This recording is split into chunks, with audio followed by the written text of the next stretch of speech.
Let's bring in News Nation Washington correspondent Joe Khalil, who is live on Capitol Hill for us, where lawmakers are reacting to our News Nation special report. Joe, you've had a chance to speak to members from both sides of the aisle on this. What are you hearing from them today?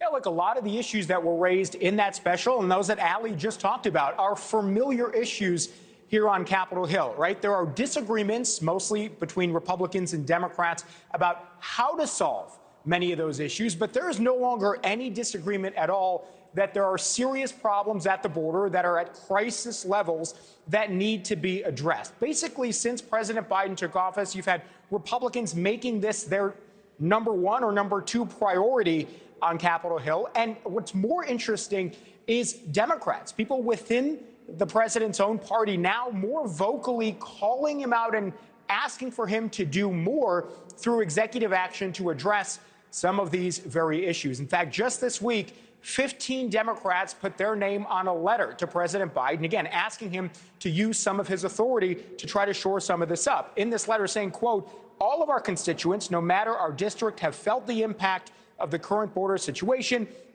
Communities are grappling with the fentanyl crisis, struggling to find shelter, space, and services for those seeking asylum. In fact, the White House did add a new proposed rule change to asylum that would allow for border agents to more quickly turn people away who are not going to qualify for asylum. We got some reaction to that. And again, a lot of Republicans speaking about this, but it is interesting to hear Democrats reacting to this. This is what Senator John Fetterman from Pennsylvania told us yesterday.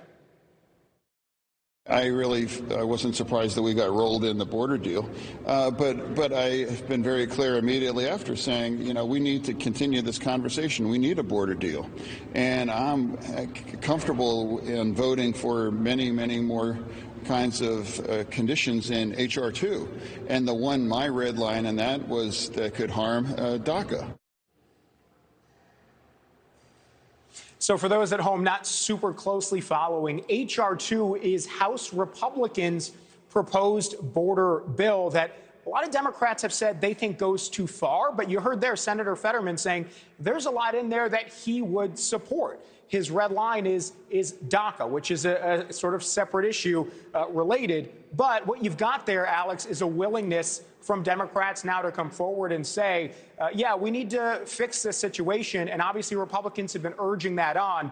So whether there's a proposed solution anytime soon that's different from what we've seen already, that remains to be seen. Clearly, though, an acknowledgement that something needs to change here. Thank you for watching. Go to newsnationnow.com to find News Nation on your television provider. And don't forget to click the red subscribe button below to get more of News Nation's fact-driven, unbiased coverage.